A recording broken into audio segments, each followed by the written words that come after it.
There is a millennial individual whose partner has just done something kind for them. Not a grand gesture, something ordinary, a cup of coffee made without being asked, brought to where the millennial individual is sitting, set down with a small warm expression that requires no elaboration. A simple unremarkable act of care directed, for once at the millennial individual rather than by them. And the millennial individual's response to this simple act of care is an experience that is difficult to describe because it involves several things happening simultaneously.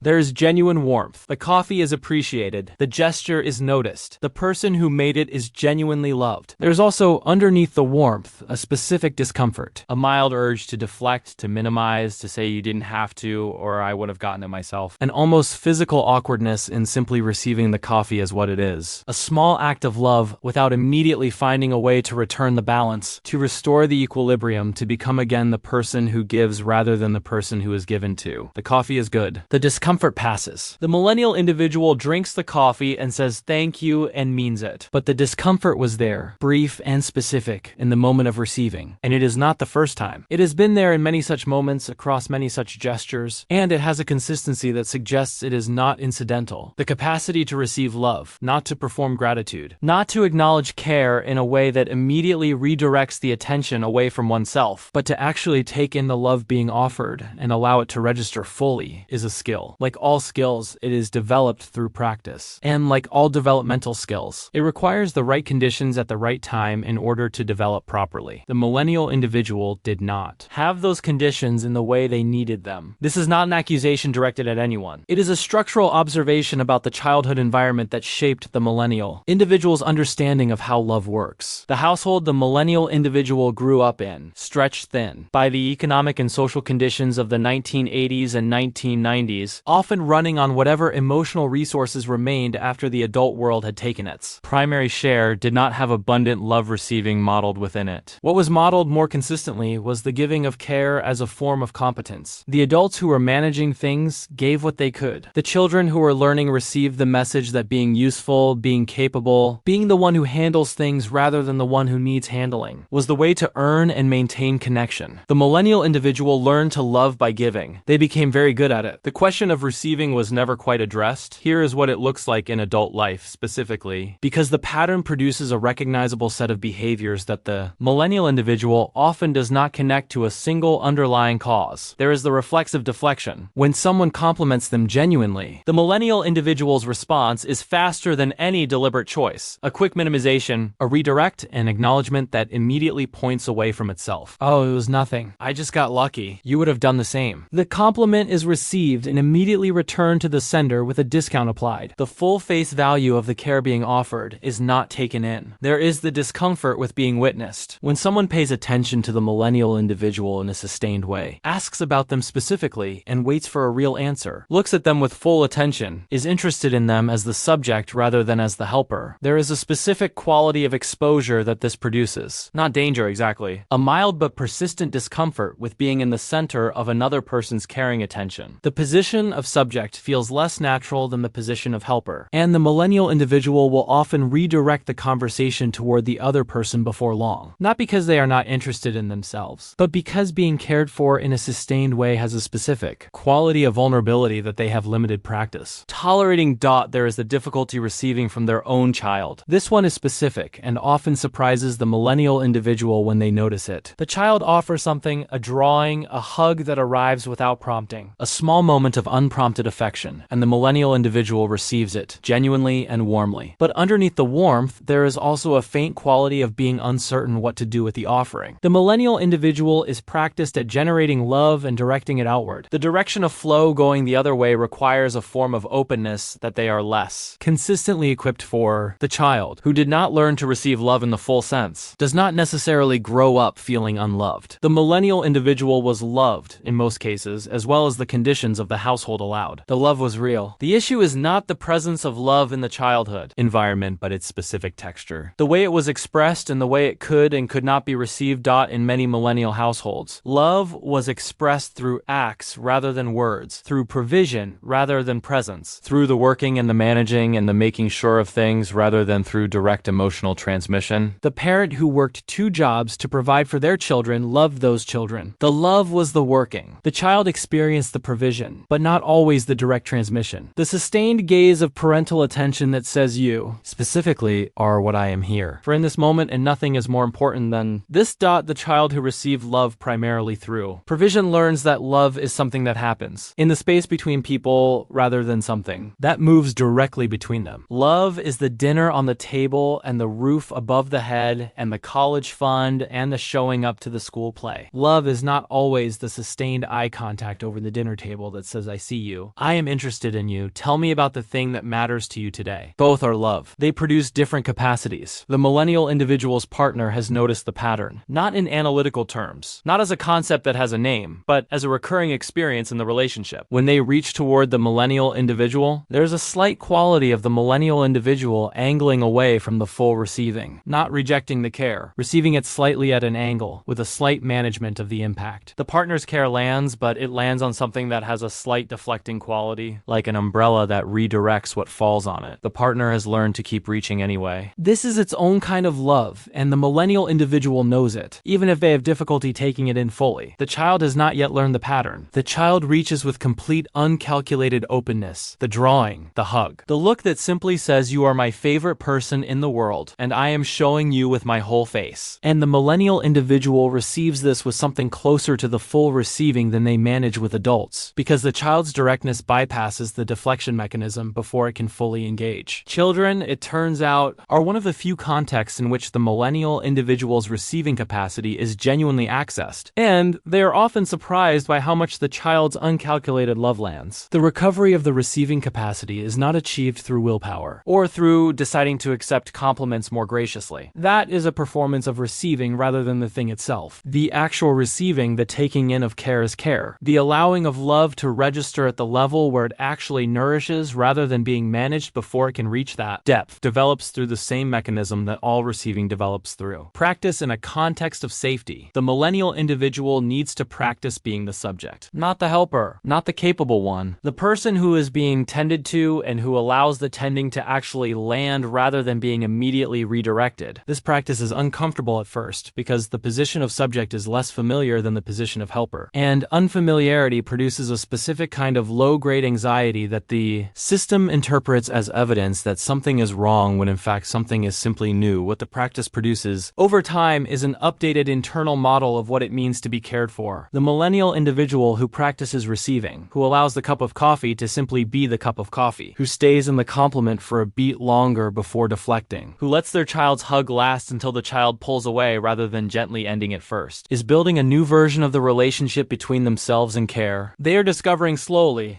that the receiving does not require them to give something back immediately to maintain the balance. The balance is maintained by the connection itself. The receiving is part of the connection, not a debt incurred within it. There's also something worth saying about the millennial individual's relationship to their own need for love. Separate from the question of receiving it when offered. Many millennial individuals who grew up where love was expressed through provision rather than direct transmission developed a specific relationship with need itself. Need became something to manage privately. The child who learned not to add to the adult's load learned that having needs was a form of inconvenience, and that the elegant solution was to minimize their visibility. As an adult, this produces someone genuinely uncertain, in quiet moments, whether they actually need love, because the question was suppressed early enough that the need became hard to locate. It was there. It is there. The millennial individual who has trouble receiving love is not someone with a diminished need for it. They are someone who learned to keep the need very quiet and who sometimes mistakes the quiet for the absence. The millennial individual has drunk most of it. The partner who made it is in the next room doing something ordinary. The child is visible through the doorway doing something with their hands on the floor. There is something worth noting about what happens in the relationship when the receiving capacity begins to develop. The partner who has been reaching for years and finding the millennial individual slightly angled away experiences something different when the angling decreases, even slightly, even imperfectly. The connection has more room in it. The reaching meets something more fully, and the something that is met gives back something that a deflection never could. Relationships are not sustained only by one person giving and the other receiving. They are sustained by the flow moving in both directions. The millennial individual who allows themselves to be genuinely seen and cared for is not only receiving love. Their receiving is itself a gift to the person. Reaching toward them, and the child who offers the drawing and the hug with complete, uncalculated openness. That child is being taught by example what it means to be a person in relationship. relationship. The millennial individual who deflects the child's care, however warmly, is teaching the child something about what people do when they are loved. The millennial individual who stays in the hug until the child pulls away is teaching something different. Not a lesson delivered in words, a lesson delivered in the quality of receiving. The household is quiet. It is a good quiet. The millennial individual sits in it and notices the slight residual discomfort from the coffee moment earlier, and also notices that the discomfort is smaller than it used to be, and also notices that the coffee was good and the gesture was real and something about it did reach something. Even if not at full depth, that is not nothing. That is the practice in its most honest and unremarkable form. The receiving does not have to be complete to count. It just has to be less defended than the last time. And the time before that was slightly less defended than the time before. This is how it goes for the millennial individual who grew up knowing how to give love and is slowly, imperfectly learning that the other direction is also available. Thanks for watching. If this felt familiar, leave a comment. And the next time someone offers you something, a compliment, a coffee, a moment of genuine attention, try staying in it for just a few seconds longer before you redirect. The receiving is allowed to take up space. You are allowed to take up space.